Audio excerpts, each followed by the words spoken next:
Desa Warloka, Kecamatan Komodo, Kabupaten Manggarai Barat, dulunya merupakan salah satu pelabuhan internasional di Nusantara sekitar abad ke-10 sampai dengan 19. Arus perdagangan di pelabuhan ini melibatkan Cina, Siam, Vietnam, bahkan negara-negara Eropa. Fakta sejarah ini terungkap dalam buku Dami Entoda, yakni Manggarai Mencari Pencerahan Historiografi.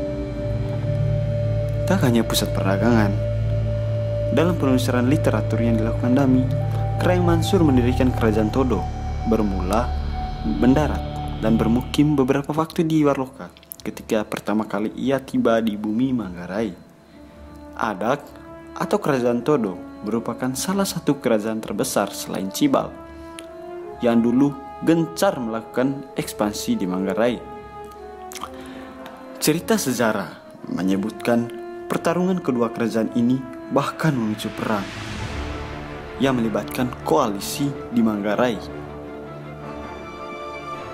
Dan koalisi tersebut terdiri dari banyak adak. Terlepas dari itu, tentang masa kejayaan pelabuhan Warloka, para ahli arkeologis menemukan beberapa endapan pemukiman sejarah lokal yang kemudian mendukung penelitian mereka mengenai sejarah di Warloka. Dalam penggalian arkeologis, tim peneliti Pusat Penelitian Arkeologi Nasional didapatkan penemuan keramik asal Cina, Vietnam, Siam, dan juga Eropa. Penemuan ini berhasil mengidentifikasi beberapa fakta sebagai berikut. Pertama, 38% penemuan keramik berasal dari Cina Sung, abad 10 sampai 13. Kedua, 20% keramik Cina Yuan dari abad 13 sampai 14. Ketiga, 27% keramik Ming abad 14 sampai 17.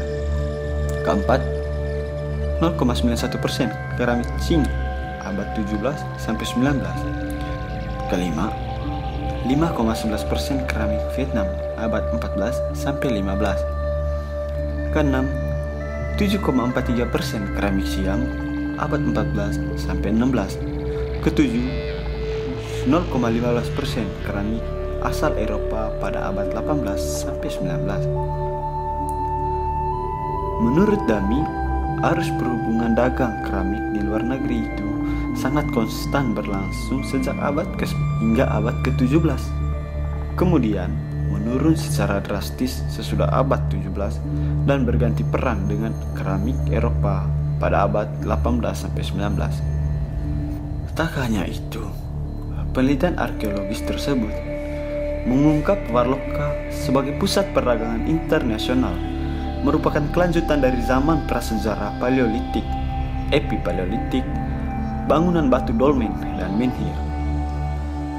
Bukti lain terkuat lewat temuan tim penelitian ekskavasi situs Warloka 2010 yang ditulis Adianti Putih Adriani.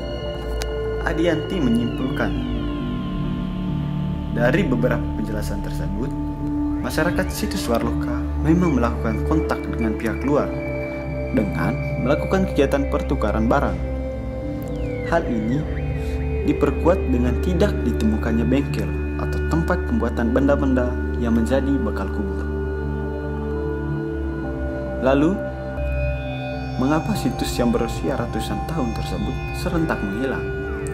Dami Toda menyebut salah satu penyebab kemunduran drastis tersebut dikarenakan perjanjian Bungaya pada 18 November 1667. Kala itu, kerajaan Guatalo yang menjadikan Manggarai sebagai daerah periferi harus menerima kekalahan pahit di saat perang.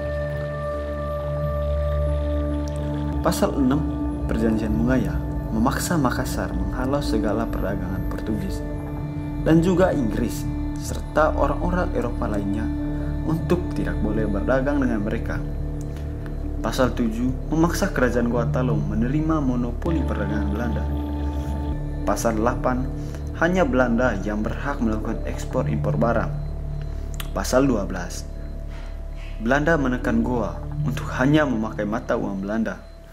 Dan pasal 14, 16, 17, 18, dan 21 Goa Talo harus melepas Bima dan bawahan kerajaan Goa Talo yang lain.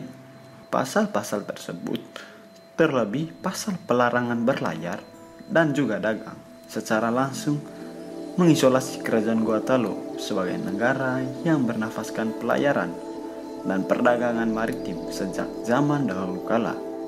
Begitu ungkap Dami. Belanda juga membunuh budaya laut yang menjadi ciri khas budaya bangsa Makassar. Perjanjian ini secara tak langsung menghancurkan kehidupan ekonomis wilayah-wilayah hilir sekitar Makassar yang menikmati jalur perdagangan ini. Berarti, lalu lintas ekonomi impor dan ekspor Manggarai yang melewati pelabuhan Warloka pun menjadi lumpuh dan akhirnya mati sama sekali. Tegas Dami. Akibat dari cengkraman monopoli Belanda, orang-orang Manggarai Warloka terpaksa melepaskan budaya laut dan kemudian mundur mencari pedalaman untuk bisa bertahan hidup. Salah satu langkah yang dilakukan Manggarai kala itu ialah mulai kehidupan bertani. Dampak lanjutannya ialah kejatuhan budaya. Orang-orang Kilor yang kini wilayah Kecamatan Lembor, Manggarai Barat, sebagai bekas orang-orang perahu dari Warloka, kini hanya mengenang budaya laut mereka dalam kisah lisan Manggarai dan budaya artefak berlambang jangkar waktu sebagai nisan peradaban laut. Bencana kemanusiaan kemudian mendera masyarakat Manggarai sebagai salah satu periferi bawahan Makassar. Tak sedikit orang Manggarai diperas, harta bendanya digunakan untuk membayar hutang kekalahan Goa kepada Belanda, dan tak sedikit pula yang dijadikan budak sebagai upeti kepada Belanda. Kini, orang-orang Warloka hanya mampu meratapi sisa-sisa peradaban masa lalu. Masa lalu mereka yang gemilang, yang kini hilang ditelan sejarah.